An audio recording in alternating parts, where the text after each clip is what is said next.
Hello and welcome. I'm Dr. Adam Dorsey, a psychologist in Silicon Valley and the host of SuperPsyched, a podcast dedicated to supercharging your life. Each episode contains fun, high-quality interviews with experts looking at psychology from all angles. SuperPsyched is your tool to get more of what you want in your life and less of what you don't. It is summer, and I am going to be taking a bit of a break. But before I did so, I wanted to acknowledge the passing of one of the best shows from a psychological perspective that I've seen in some time. I'm speaking of This Is Us, the great Dan Fogelman, who created this memorable show. I remember back when it was first coming out, I watched an episode, or actually just a part of an episode, thinking to myself, is this something that I can watch alone, or is this something that I have to wait and share with my wife? And I chose the latter because the degree of awesomeness was something that she and I needed to watch together. We have watched some really good things, particularly 6 Feet Under comes to mind, as well as The Sopranos and some other really, really high quality shows. But this one blew my mind. And actually, I believe I can speak on my wife's behalf, also a psychologist. It blew her mind too.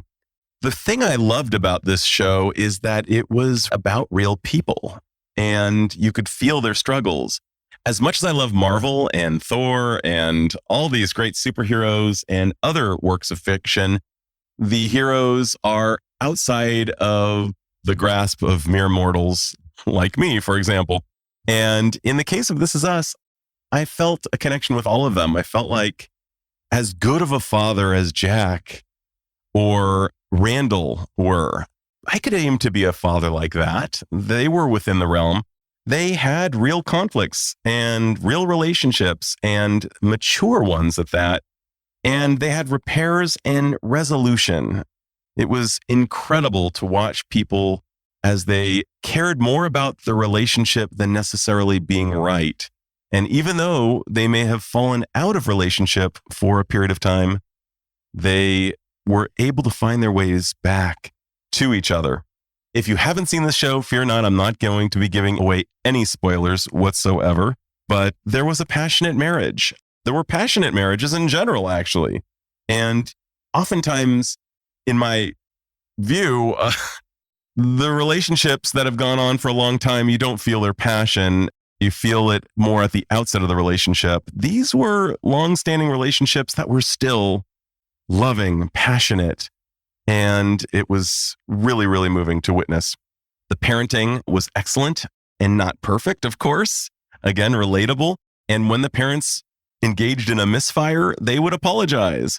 I remember seeing a really cool ad for Big Brothers International, where they were showing a volunteer, a big brother of a boy who did not have a father. And they showed him missing a baseball with a bat. And he was swinging and missing. And basically it said something like, you don't have to be perfect. You just need to show up. And I thought that was really, really great. And there was a lot of that spirit in the show. There was diversity in lots of different ways. There was diversity when it came to ethnicity. There was diversity when it came to ages, sexuality, a host of components, really just including body size. Given the possibility of touching on as many human experiences as possible while keeping a cohesive show, somehow they accomplished that. So kudos to them on that. Loved the role models that they were able to throw down. As you know, I've already mentioned them, but Jack and Randall, me as a father and a husband, I look to those guys as being great husbands, great fathers. Toby as well, fantastic. Each episode felt like the time and attention of writing a movie was present. Each episode was a high quality episode. I don't remember seeing one where I thought, they kind of phoned that one in. No, of all the 6 seasons, the 100+ episodes, all were great. All were really great. It was anywhere between great and unbelievably great. So fantastic. They also showed people reinventing themselves. And I, as a person who reinvented myself, became a psychologist later in life. I really appreciated this aspect.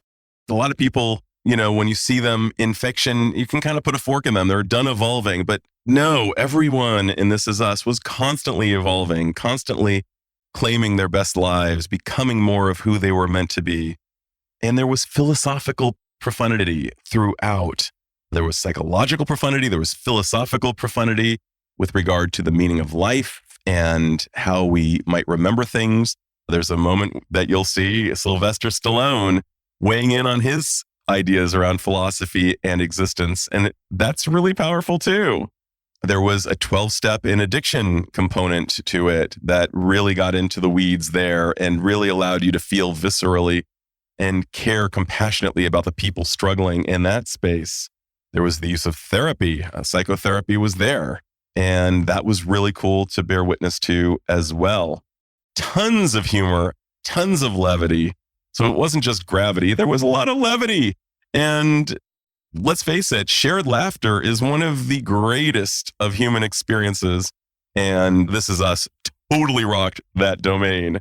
Tons of compassion for between people. And even we got to see some people rocking self-compassion, something I've talked about a lot on this podcast with various guests. There was plenty of loss and grief.